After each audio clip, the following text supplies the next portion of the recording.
Muy buenas noches, bienvenidos a un programa más de Primer Plano. Y no es que querramos arruinarles las vacaciones, que ya algunos ya están en ellas, otros se avecinan, pero los temas que vamos a tratar son temas que duelen como parte de la sociedad mexicana. Vamos a empezar con el tema de la desigualdad y sus efectos perversos. Aquí quiero poner a discusión de la mesa este tema junto con un ejemplo, un par de ejemplos y ya. Hace unos días circuló un video de unos alumnos de un instituto de clase alta, en donde este grupo de jóvenes se les veía en circunstancias realmente bastante desafortunadas para un país como el nuestro. El otro ejemplo lo acaba de traer una vez más a nosotros el Universal, y es el ejemplo de unas mujeres que desde hace 20 años se dedican en Veracruz, unas mujeres de clase humilde, se dedican a darle ayuda a sus semejantes. Tenemos aquí pues dos formas de ser en México. Una que hace gala de que dentro de su bienestar pueden darse digamos, este tipo de lujos en donde están unos jóvenes, les están lavando los pies unas mujeres, etcétera. El otro es de este esfuerzo realmente notable por hacerles la vida menos difícil a sus semejantes. Entonces, en este país donde las diferencias de clases son tan fuertes, resulta que las clases se están reproduciendo, entre otras cosas, porque los que vienen de clase alta y tienen mejor educación, tienen enormes posibilidades de seguir en esa misma clase. Y los que vienen de las clases bajas, va a estar dificilísimo que salgan de ellas. Dos Méxicos, dos formas de ver el mundo. Creo que tenemos material para reflexión. Y dos formas, si me permites, Lorenzo, de vivir el cristianismo.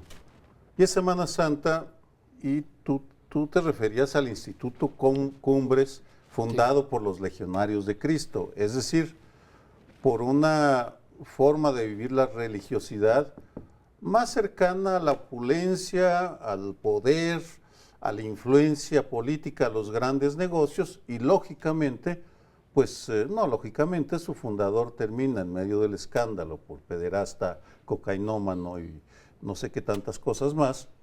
Y algunos, no se puede generalizar, algunos de quienes van a esa escuela de élite, pues difunden este video en el cual se les ve con una actitud francamente provocadora, siendo una institución de inspiración cristiana, que lavándole los pies tres jóvenes, unas jóvenes que se prestan además en esta época de la emancipación femenina a ese papel de esclavas. El otro cristianismo es el que siempre ha existido, también ha coexistido, el cristianismo de los pobres, porque las patronas se confiesan abiertamente de inspiración o motivadas por una fe cristiana muy profunda que las lleva a atender a los migrantes, que son la personificación de Cristo crucificado, y realmente a los migrantes en México los crucifica la corrupción gubernamental, la extorsión y asedio de las bandas criminales y la indiferencia de la sociedad. Por tanto, mira, es una buena manera de recordar a la audiencia que hay dos formas de vivir a la Semana Santa. Regresamos, si quieres, a esto del cristianismo, ya que estamos en Semana Santa, y en efecto es muy claro cómo se puede vivir el cristianismo, o en este caso estamos hablando de religión, pero podemos hablar de ideología, podemos hablar de política, podemos hablar de economía, y se viven de manera distinta, ¿no? Entonces, cuando muchas veces en este programa hablamos, no, es que el PRD o el PRI corrupto o el PAN tal cosa, Mocho, lo que sea, pues tenemos que hacer estas distinciones porque hay maneras de vivir, distintas maneras de vivir, y en cada una de estas formaciones ideológicas o formaciones religiosas o razas, la gente que se atreve a hacer generalizaciones de raza o de género, pues siempre hay de los dos lados, ¿no?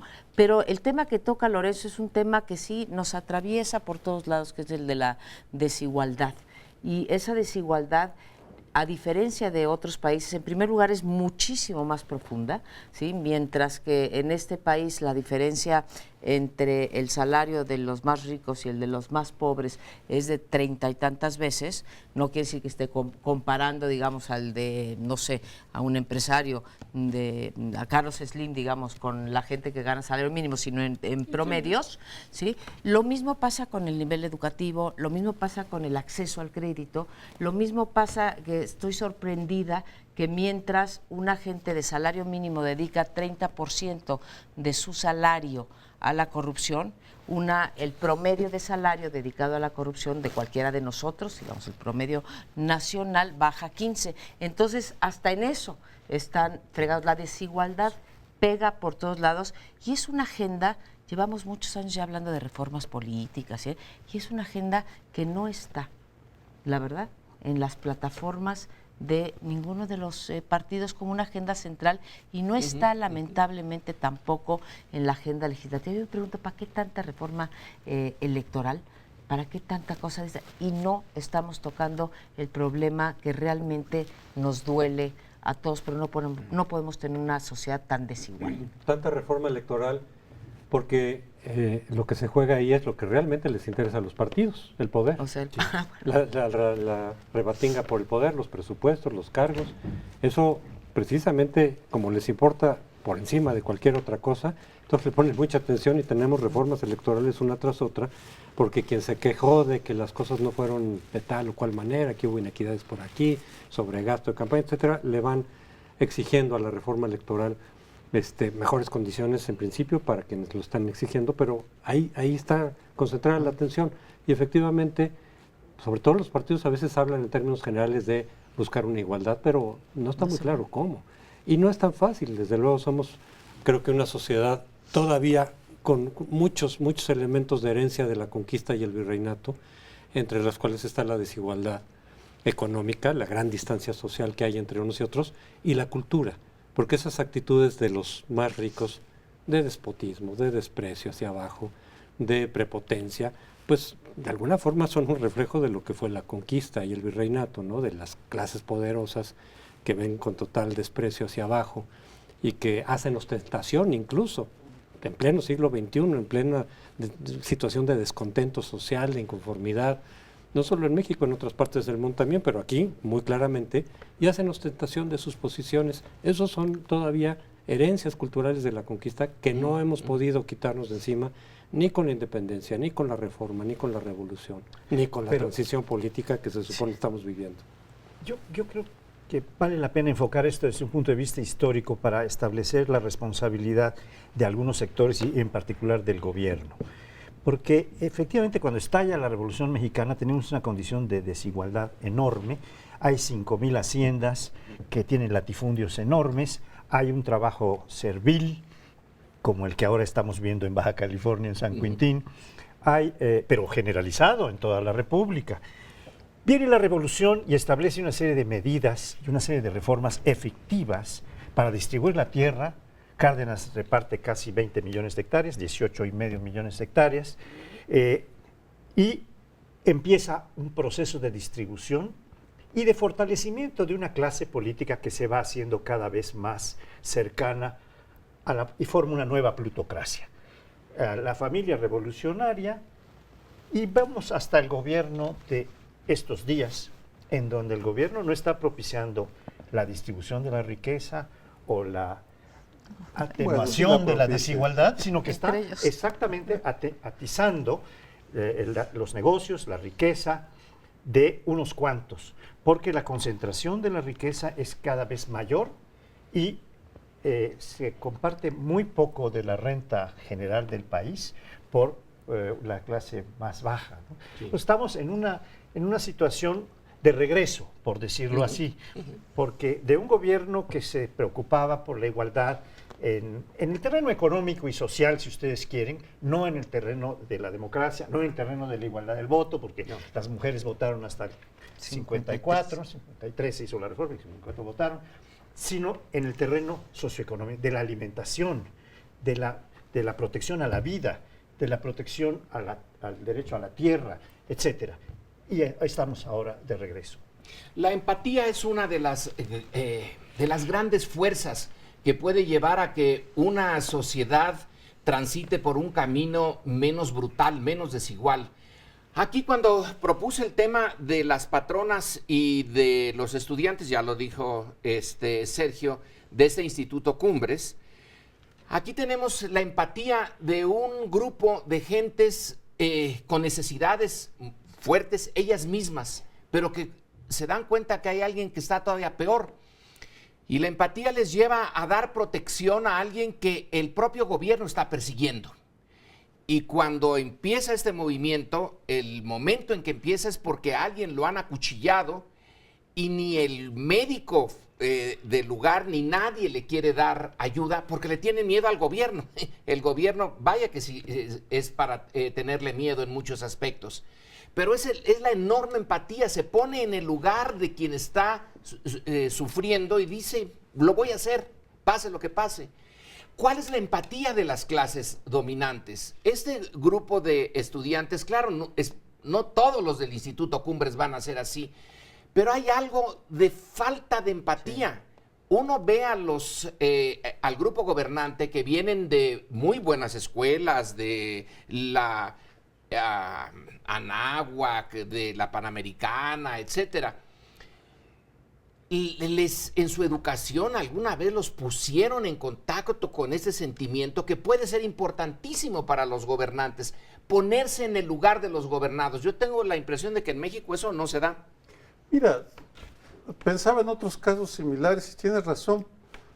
La hija de Carlos Romero de Champs, por ejemplo, que tiene empatía por las bolsas de lujo, por los aviones privados, por sus mascotas, hasta ahí llega su empatía, o por las botellas de vino de 10,000 pesos, o espero no ser imprudente, por las hijas o hijastras de Enrique Peña Nieto, que se gastan en Londres un vestido de $10,000, pues no parece propicio, pero vamos, aceptemos que tienen el dinero, que no le quitaron nada a nadie, vamos, que son los ahorros. Carlos Romero de Champs, pues es como el Bester heredó centenarios de su familia, porque el Bester Gordillo sí heredó su fortuna en centenarios en Chiapas.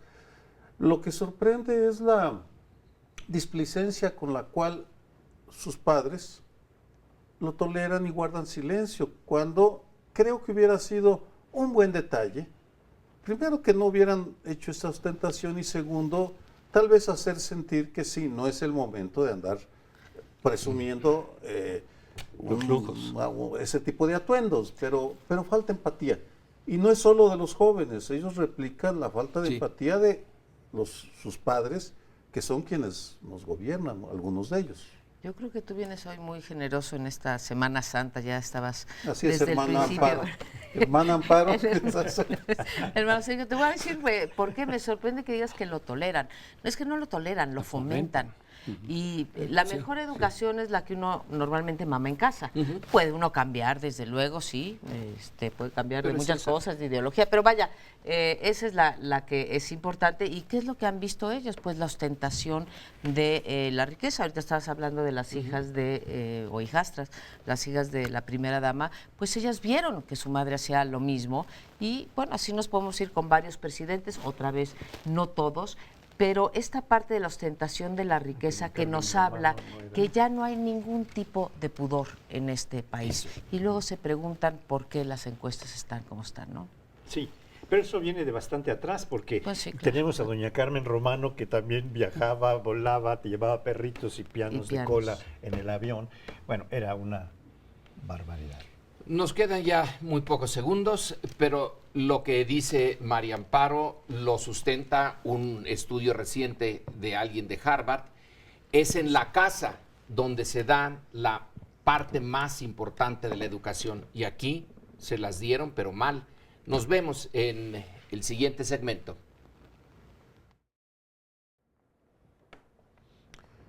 Que México está dividido no es un secreto. Están los satisfechos con lo que está pasando, y estamos los que nos sentimos frustrados, inconformes por una cosa o por otra. Lo que resulta extraordinario es que la división empieza a observarse en las cúpulas empresariales, que son extraordinariamente cuidadosas de los rituales, sobre todo cuando está frente a ellos, los visita el señor presidente de la República. En el transcurso de una semana hubo dos discursos que presentan dos caras de México. El primero, el 20 de marzo, de Luis Robles Miaja, el presidente de la Asociación de Bancos de México, que en el 80% del texto lo dedica a hablar bien de la banca y hablar bien de las reformas de Enrique Peña Nieto, pero hay dos párrafitos en los que enumera lo que él llama desafíos, que son devastadores porque habla de corrupción, de violencia, falta de transparencia, educación pésima, etcétera. Es un listado de las críticas más comunes. Vamos, solo le faltó hablar de los conflictos de interés por casas adquiridas, vamos, solo eso, en la enumeración. Realmente impresiona.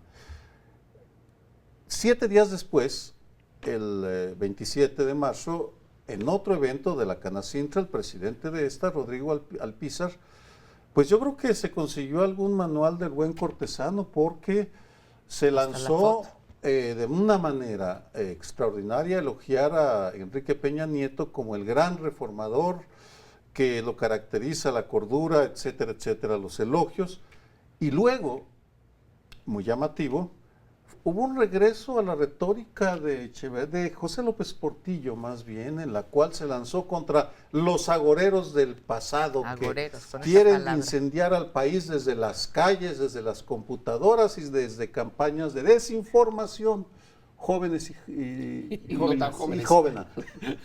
Es decir, nosotros estaríamos desde aquí impulsando campañas de desinformación. ¿Qué dicen a esto? Agoreros del desastre. Es muy impresionante, qué bueno que traes ese tema a la mesa, porque, a ver, los banqueros que se han además caracterizado por haber tenido durante mucho tiempo, tuvieron una magnífica relación, después vino la nacionalización bancaria, ya no gustó tanto, pero en general las cúpulas empresariales en estos últimos años han sido críticas del gobierno, respetuosos, sobre todo cuando invitan a los gobernantes a sus casas, pero finalmente críticas. Y esto de la Canacintra, hasta la foto que saca hoy el periódico Reforma, en donde va caminando Peña Nieto y atrás viene Alpizar y viene al mismo paso que Peña Nieto, pero viene aplaudiendo, entonces se le ven así las manos. Y muy sorprendente, le debe de haber echado a perder todo el evento Krugman, que Krugman dice, bueno, pues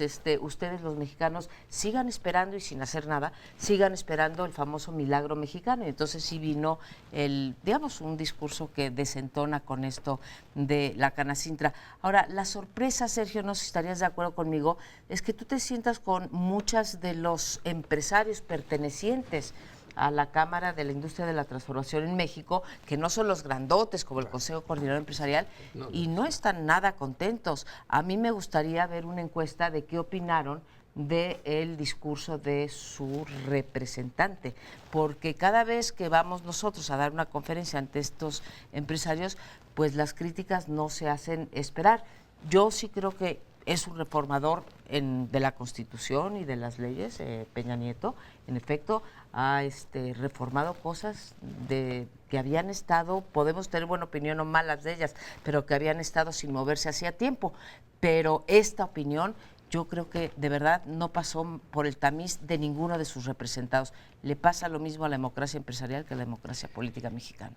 Yo creo que vale la pena subrayar esto que apuntas, María Amparo, porque dentro de la cúpula empresarial, que hay que distinguir la que ha sido normalmente más presumida, más voraz, es la de los banqueros. Y en este caso, la crítica la vemos en el discurso del presidente de la Asociación Nacional de Banqueros. En cambio, la Canacintra se había caracterizado por muchas decenas de años por ser de los empresarios medios y pequeños que venían de la revolución para acá haciendo su propio esfuerzo con una pequeña empresa y que estaban más cerca de los trabajadores y de los artesanos y de los campesinos o de los productores agrícolas que de los altos miembros de la cúpula que era normalmente financiera, bancaria, porque ya la terrateniente había bajado mucho sus bonos. Pero ahora estamos viendo que el representante de la Canacintra, que era la cámara más popular, digamos, más cercana a las clases medias, a los sectores medios, pues es la que está haciendo la apología de una reforma que por un lado tiene un cierto mérito, un pacto que tiene con todas las fuerzas políticas o las principales, pero cuando se trata de poner en marcha, estas reformas se van angostando en la ley, en los decretos, en las prácticas o en las tomas de decisiones que toman los gobernantes para hacerlas infuncionales. O bien en grupos sociales como la CENTE, que evitan que la reforma educativa se desarrolle en 5 estados de la República.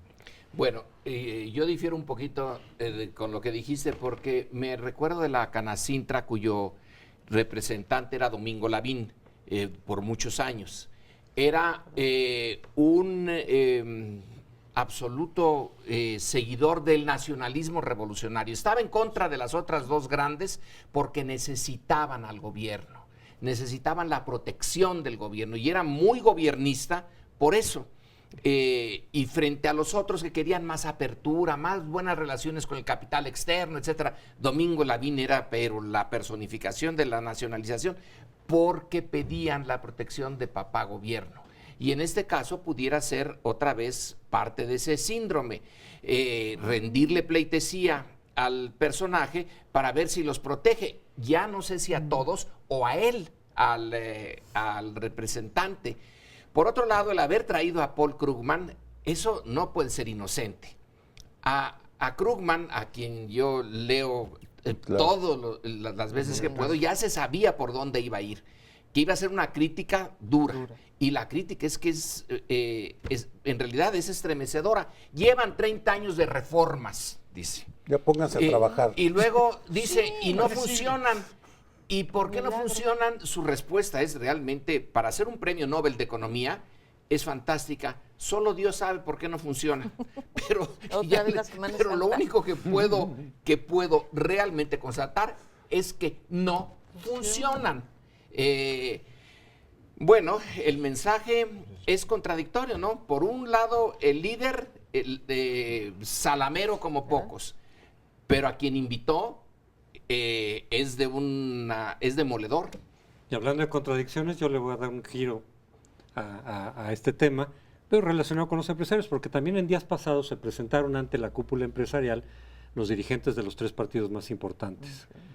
Y ahí me sorprendió que el PRD dijo, me sumo al PAN para revocar la reforma fiscal. Cuando es su autor. Cuando el autor de la reforma fiscal en la que el PRI se apoyó es la izquierda, y que la izquierda, el PRD en particular, no la izquierda porque ya está muy dividida, el PRD incluso presumió de decir, logramos sacar, o sea, al habernos sentado el Pacto por México, que fue tan criticado internamente, pero logramos sacar nuestra reforma fiscal, lo que es nuestro programa, logramos que el PRI, como una concesión a la izquierda para que sacaran adelante las demás reformas, igual al PAN le dio otras concesiones para que sacaran adelante, por ejemplo, la reforma energética.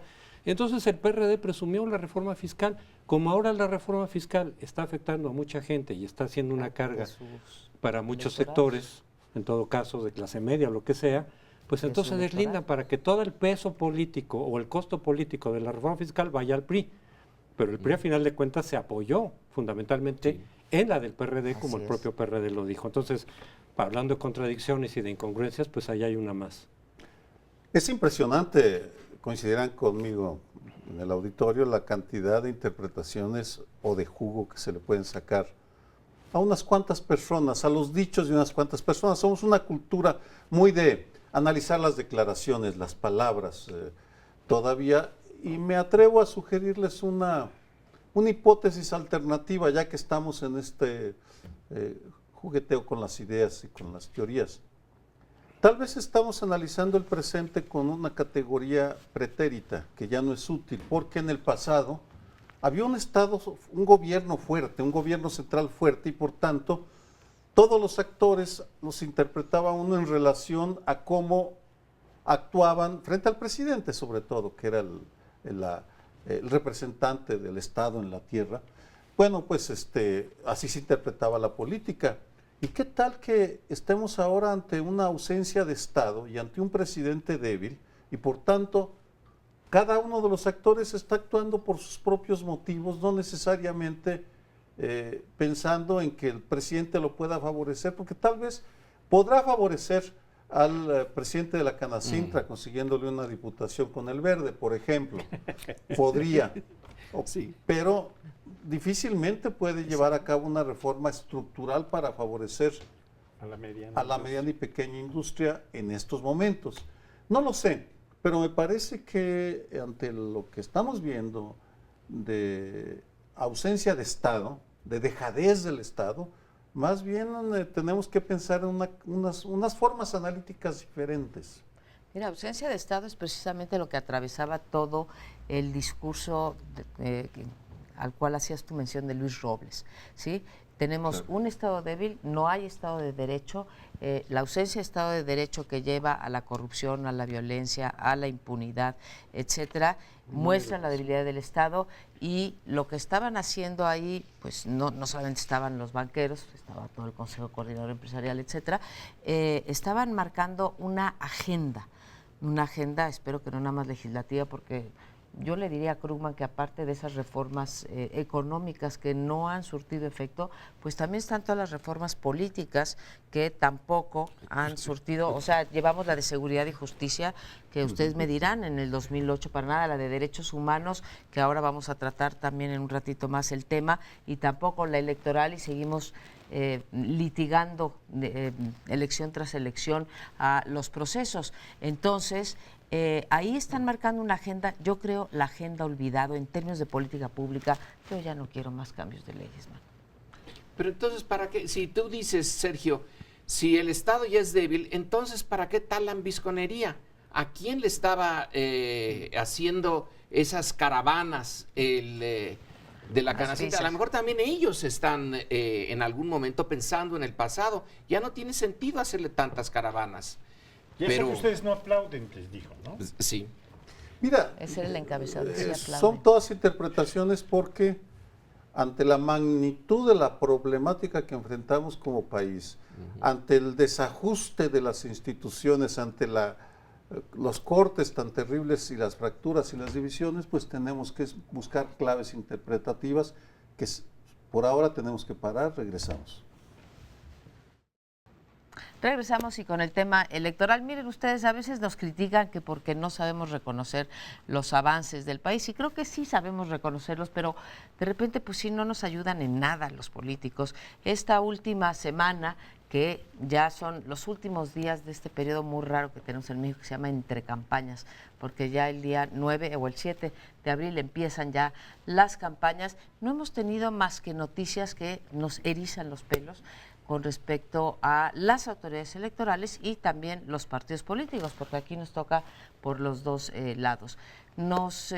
Tuvimos noticias la semana pasada dentro de pues un partido que su misión, entre otros, era combatir la inequidad electoral y la corrupción, que es el PRD, que domina la capital, pues entregando despensas, no una, no dos, en el caso de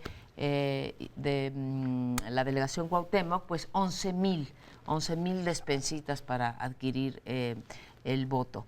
Y tenemos también el caso del Verde, los que de repente tuiteamos, yo he tuiteado varias de credenciales que les han llegado a compañeros de trabajo y persisten en su actitud desafiante ante las autoridades electorales. Pero no nada más son estos jugadores, también son los que tienen que juzgar las elecciones. Hoy nos amanecimos con la noticia de que los integrantes del Tribunal Electoral del Poder Judicial de la Federación, salvo uno, Flavio Galván, votaron todos a favor de guardar la información durante 10 años, reservar la información de dónde comen ellos porque su seguridad está en peligro. O sea, esos son los árbitros electorales que tienen que cuidar la transparencia de los partidos que incurren en ella misma. A mí que me expliquen por qué. Y junto a esto amanecemos con la encuesta de Reforma, en donde, por desgracia, y de verdad lo digo, no es sarcasmo, más del 60% piensa que las autoridades electorales o el INE, me corrige alguien de ustedes, están simplemente al servicio de los partidos. Entonces, ¿Nada más el 60 y 60? pico. 55. No, es que Vamos yo al no creo, 60. yo no creo que estén, yo soy del otro. Es Ah, poco. ¿tú crees que están al servicio de quién? A ver, de Dios Pues nuestro yo sí Señor de la o de la... selección, otra vez o- con la Semana Santa, pero te Dejen va. de te va, santificar la te va. semana, por favor. Bueno, me va. Ok.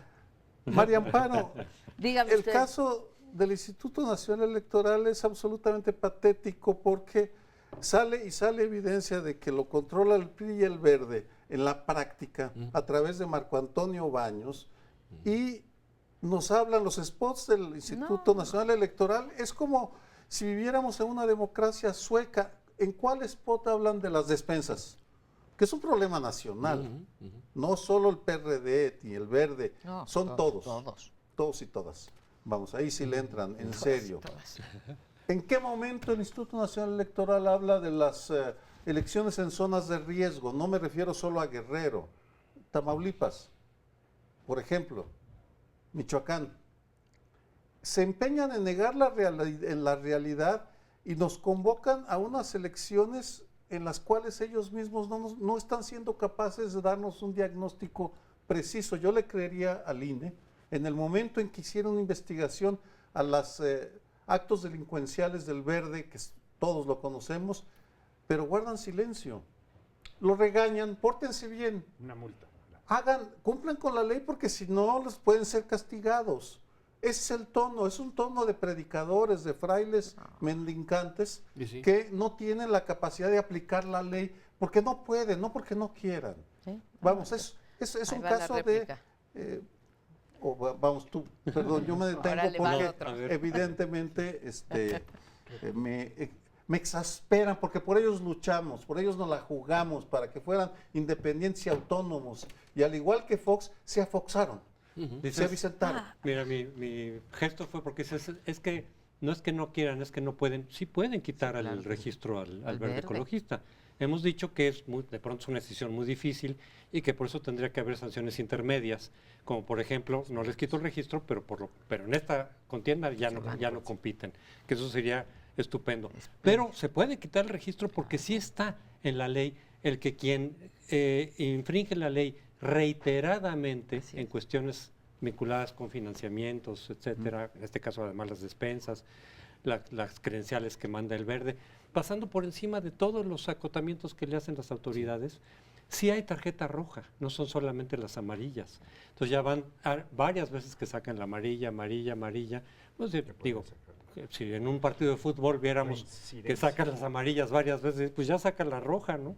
Sin embargo, prevalece una mentalidad en los consejeros, no sé si todos comparten esta idea, pero varios sí, desde hace mucho tiempo, decir, son los ciudadanos los que le tienen que quitar el registro en las urnas a los partidos si no pasan el 3%, pero aquí hay un círculo vicioso, porque si tú por hacer trampa de manera reiterada logras por estar una votación por encima del 3%, pues entonces ellos pueden decir, los ciudadanos no le quitaron el registro en las urnas, pues no, pero por las trampas que están haciendo, porque están infringiendo la ley, entonces ahí, claro que los árbitros tendrían que sacar eventualmente la tarjeta roja y no esperar a que los ciudadanos lo decidan cuando ya está viciado el proceso. Pero ¿por qué dices que es difícil? Dices, sí se puede, pero es No, difícil. porque precisamente porque Convicción. los consejeros lo ven como una decisión demasiado difícil. O porque les conviene, es decir, al conviene. señor Baños ni modo que Ok. no le convenga. No es difícil, sería una decisión además muy buena. Imagínense Hombre, que aplaudiríamos. en esta semana Sí, nos fuéramos de vacaciones diciendo ya el Partido Verde no funcionará como tal en estas elecciones. Le daría una credibilidad al INE y a Baños y a todos ellos, los bañaría realmente de credibilidad. Entonces sí se puede Sí, claro. y no le sería muy difícil, son otras cosas, es su carrera después de esto, son los intereses que tienen ya con los partidos y con el gobierno. No es muy difícil, y tú mismo, José Antonio, nos pones las razones por las cuales se podría hacer y que podría salir como un golpe fantástico de relegitimación que mucha falta le hace al INE y al sistema en su conjunto. No lo hacen porque sus intereses personales van en primer lugar. Bueno, yo creo que sí se podría suprimir la participación del Partido Verde en estas elecciones tomando en cuenta que la ley establece, como ya lo decía José Antonio, que cuando hay una reiterada violación, es una violación contumaz, ¿verdad? Claro. La que se está haciendo. Y además está probada, porque ahí están las multas que lo pueden mostrar. Estas multas son en función de que han violado la ley de una manera, la bajada de los... y todas estas evidencias de contumacia en la violación a la ley podrían dar lugar a decir esto. Pero bueno, el argumento, es muy fuerte el argumento que se utiliza, es el electorado el que les da el registro, es el electorado el que se los debe retirar. Pero ahora, en la encuesta de hoy todavía de Reforma, el Verde sigue con el 7%, está un poquito abajo de Morena, que tiene el 8%, y el 14% de las preferencias de votos son para el Partido de la Revolución Democrática, en donde, por cierto, está habiendo otra finta de división. Bejarano acaba de anunciar que va a hacer su APN.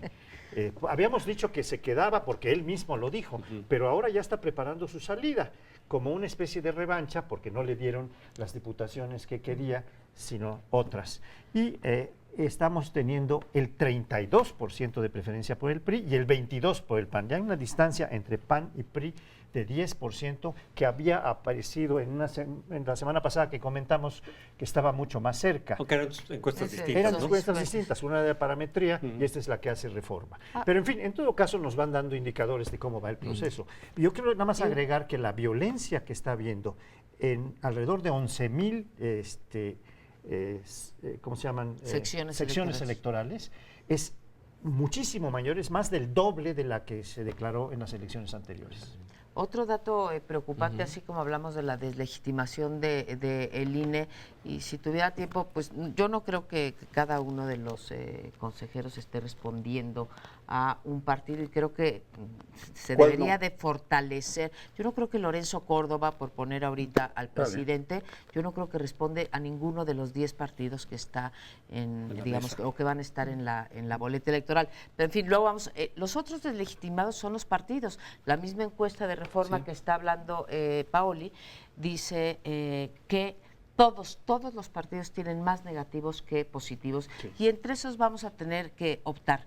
Pero ahora, ¿qué dices tú? La manera de relegitimar al INE sería precisamente a través de acciones, no a través de reformas, y me refiero a la proporcionalidad de las penas. La proporcionalidad de la pena que se le está imponiendo al Verde no es tal. No es tal, porque a pesar de que son casi 80 millones de pesos, es más lo que se van a sacar en prerrogativas por haber aumentado su votación al violar las leyes electorales. Así que, José Antonio, tú lo propusiste hace una semana, eso de que simplemente se les castiga y no juega no participan en esta elección. Pues es una gran idea si no quieren dar el paso. ¿Puede interrumpirse por una ocasión? Es que no, eso tendría que cambiarse en la ley. Era una propuesta para una futura ley electoral que seguramente habrá. Pero lo que sí pueden hacer ahorita es quitarles el registro. Y yo sí creo, efectivamente, que tendrían que quitárselos. Yo decía, es difícil, precisamente pensando que los consejeros no le quieren entrar a ese toro. Entonces, más que difícil, es improbable, porque de que se puede, se puede. Nada más que los consejeros están así de decir, no, queremos tomar esa decisión. Pues, ¿cuántas veces van a tolerar que se infrinja la ley reiteradamente o de manera contumaz antes de quitarles el registro que está contemplado en la ley? Porque quitarles el registro es quitarle el registro a una de las alas del PRI. Claro. En realidad no es el Verde. El Verde como Verde importa bastante poco. Es parte del PRI. Así entonces, aventarse contra el PRI, eso es lo que cuesta. Una reflexión muy breve, no hay tiempo, sobre la encuesta que saca hoy Reforma, porque sí muestra la esquizofrenia en la cual nos movemos. Claro. Todos los partidos tienen negativos, es decir, más negativos. Pensamos más mal que bien de los partidos, y sin embargo, el 60% o algo así va a votar por los partidos, por esos mismos que no quieren. Yo, francamente, ya lo he dicho ni mil veces, yo no le entro a ese jueguito, no me gusta ninguno al día de hoy, por tanto voy a anular mi voto. A lo mejor lo rompo, no sé qué implicaría, pero sigo dándole vueltas. Bueno, ya seguiremos discutiendo eso del voto nulo. Yo, por ejemplo, voy en contra del voto nulo. Hay que ir a votar. Hay 6% porque de todas, en la encuesta, ¿verdad? 6% del voto nulo. Porque de todas maneras vamos a tener autoridades electas con o menos votos. Pero, en fin, ya lo discutiremos aquí. en otras ocasiones. Vamos a un corte y al último bloque. Aquí los vemos en unos minutos. Bueno, pues el relator de la ONU para Derechos Humanos en México, que es Juan Méndez, pues criticó la actitud del Estado mexicano de no combatir sistemáticamente la tortura, la violación de derechos humanos, porque dice que no son casos aislados, sino que hay un patrón permanente de tortura, que no se han modificado las prácticas en los diferentes lados, en los diferentes espacios donde se toman presos, se toman testimonios, se obligan testimonios, se sacan confesiones mediante tortura, y que eso no ha cambiado estructuralmente. Ante lo cual el gobierno responde descalificando la información y los fundamentos de este relator, y pues eso nos lleva, desde luego los gobiernos tienden a defenderse de las críticas que se hacen, pero es una tendencia autoritaria el desconocer los hechos en lugar de decir, pues los vamos a cambiar, les vamos a entrar de frente, vamos a modificar, vamos a ver realmente hasta dónde llega esta práctica y tenemos que transformarla. Sabemos que aún en países democráticos o más ampliamente democráticos, más eficaces, hay de pronto algunas violaciones, pero en algunos países realmente son muy poquitas y muy leves, Sí. cuestiones de conciencia, en fin, pero en todos lados de pronto se les escapa el control y hay violación a derechos humanos. Lo que importa es tener la determinación de verdad de reducirlo, de eliminar esas prácticas, en lugar de simplemente protegerse y defenderse, que eso ya nos recuerda al Estado autoritario mexicano. Sí, esto parece que primero lo niega el subsecretario Gómez Robledo y después lo confirma en todos sus términos, dice el canciller. El señor Meade dice, lo que dijo mi subsecretario es el evangelio, ¿no? Y cuando estamos enfrente de una violación de las más lacerantes con el secuestro a los derechos humanos, ¿no? A veces están juntas, la tortura y el secuestro. Digo, son de los más lacerantes para la sociedad, porque la tortura, pues está uno acostumbrado a verla en la Edad Media, Torquemada, en el potro del tormento, pero en pleno siglo XXI, que siga habiendo este tipo de cosas, es que hay distintas, es un grado muy alto de irritación el que produce el estar protegiendo la tortura. Creo que en esto han cometido una pifia más en el Estado mexicano. Porque efectivamente podían haber dicho alguna salida de, bueno, vamos a revisar con puntualidad estas afirmaciones que hace el señor relator de Naciones Unidas, a ver dónde tiene razón. Puede ser que tengan algunos, otros no. No tenían por qué haber hecho una negativa tan rotunda, tan airada, porque lo hicieron en forma airada. Cuando estamos en presencia de muchos torturados que salen a la calle cuando pueden salir y lo dicen me han torturado de esta manera. El señor relator tiene que tomar nota de esto y lo está tomando todos los días en los periódicos, en los medios informativos, o sea, no es un asunto oculto. Pues me parece que es grave esta violación. Dice José Antonio que es una señal de autoritarismo. Sí, porque en el totalitarismo no saldría nada, no tendrían ni siquiera.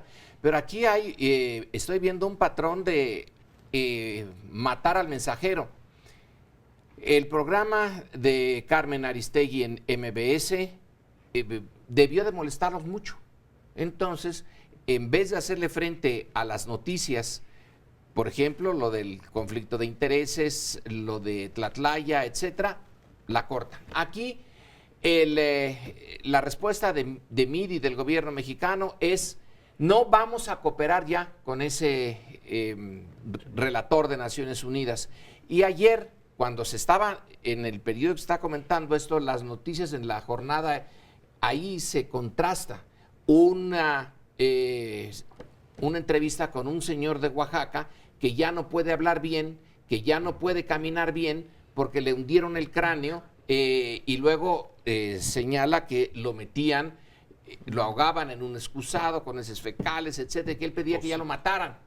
No lo mataron, pero lo dejaron totalmente inválido y lacerado para el resto de su vida. Entonces están los hechos ahí está el individuo, ahí está su fotografía, ahí está su historia. Y Meade, como dices, enojado, airado, y decir ya no vamos a cooperar con ellos. Sí, El canciller y el subsecretario me recuerdan a los generales franceses cuando iba a empezar la Segunda Guerra Mundial, que estaban seguros que con su línea Maginot iban a frenar el avance de los alemanes. Y hago la comparación porque se lanzaron contra Juan Méndez cuando es una luz de críticas internacionales, no solo de organismos no gubernamentales como Amnistía Internacional o Artículo 19, sino de dependencias o relatorías de la Comisión Interamericana de Derechos Humanos, la Organización de Estados Americanos, la Organización de las Naciones Unidas. Es decir, no hay relator que venga a México que no saque un guamazo al Estado mexicano porque la situación de los derechos humanos es gravísima.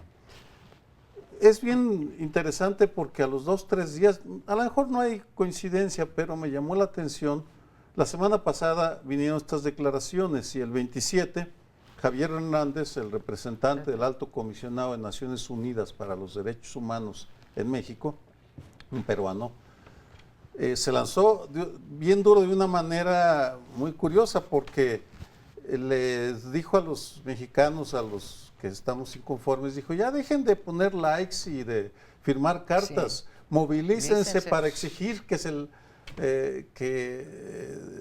el Estado le responda. Es decir, es un llamado a que ya haya menos queja y más propuesta, menos protesta, más propuesta. Y es un representante de un organismo de Naciones Unidas en México. Tal vez fue involuntario, tal vez fue un exabrupto al calor de una disertación, no lo sé, el contexto en el cual lo haya dicho, pero en todo caso, pues es como quien quiere parar, el canciller Miade, una tempestad levantando el dedo y diciendo que se detenga la lluvia y que se detenga el viento. Imposible, porque en México hay una violación sistemática de los derechos humanos en todos los frentes. Yo, quiero abundar sobre eso, si es autoritarismo, más bien no, porque en el autoritarismo, en efecto, no tienen ni que dar explicación, ¿no? Estados Unidos, o el totalitarismo, pero, digamos, Estados Unidos se la pasa negando estas cosas del cambio climático y de derechos humanos, etcétera, y no es así como el ejemplo de autoritarismo, pero sí es la muy mexicana costumbre que se da en todos los sectores, no nada más en el gobierno, sino también en el ámbito privado, que siempre hay que echarle la culpa al otro o negar la existencia de algo que estamos viendo, ¿no? El elefante en la sala. Y tendría que haber habido de parte de Cancillería una respuesta mucho más, no solamente mesurada, si lo que queremos es efectividad en lo que es más inteligente. Y entonces decir, a ver, ¿qué estamos entendiendo por violación a derechos humanos? ¿De qué estamos hablando? Violación a los periodistas, violación a los que son secuestrados, violación a los delincuentes, etcétera. ¿Cómo la medimos? Oigan, ¿por qué no nos ayudan a hacer un plan, etcétera? Algo más digamos, para que entendiéramos y además propositivo. Y la otra cosa que me pregunto, y te volteaba a ver a ti, Sergio, porque has estudiado el tema muchos años, y ¿dónde está el piloto de los derechos humanos que hasta donde yo me quedé en la Ley Orgánica de la Administración Pública era la Secretaría de Gobernación, que tenía que coordinar todo un plan digamos, transsectorial sobre derechos humanos. No tenemos ni siquiera al subsecretario, porque Lía Limón salió de la subsecretaría para irse a buscar, por el Partido Verde, a buscar una diputación. Verde, bueno, que propone la pena de muerte. Pero vaya, ¿dónde está la Secretaría de Gobernación, que es la encargada de los derechos humanos fundamentalmente? Esa no es una tarea de la Secretaría de Relaciones Exteriores, es de Gobernación. ¿Dónde está el piloto? Mira, 2 frases muy brevemente. Es muy gráfica la referencia de Lía Limón, que se va de candidata al Partido Verde, que propone la pena de muerte, que es un anatema para los derechos humanos. Pero mira. El problema con el Estado mexicano es que ha creído que creando burocracias grandotas está haciendo algo grandioso por los derechos humanos. Es decir, no entienden que defender los derechos humanos es estar del lado de las víctimas, no del lado de las burocracias. Esa es la tragedia del Estado mexicano. Al parecer, la nueva Comisión Nacional de los Derechos Humanos empieza a moverse un poco diferente. Bueno, pero en ese sentido, a mí me parece que no solamente la responsabilidad está del lado del Estado, y sin minimizar la responsabilidad del Estado, yo sí detecto en estas épocas de mucha agitación política, mucha falta de respeto por derechos humanos de la propia sociedad. En la sociedad tenemos una cantidad de expresiones racistas, de expresiones clasistas, de expresiones de homofobia, que de alguna manera reflejan la falta de respeto a los derechos humanos de los conciudadanos, y a la menor provocación, por cualquier cosa que no estás de acuerdo con lo que dice uno o el otro, salen a relucir estas condiciones de discriminación y de falta de respeto a los derechos humanos más básicos. José Antonio, es el caso de Ezra Shabot, que también participa aquí en Canal 11, que fue realmente brutalmente acosado y con base a al judaísmo, ¿no? Bueno, pero se nos ha terminado el tiempo, les agradecemos haber estado con nosotros, nos vemos dentro de una semana. Sí, la sociedad.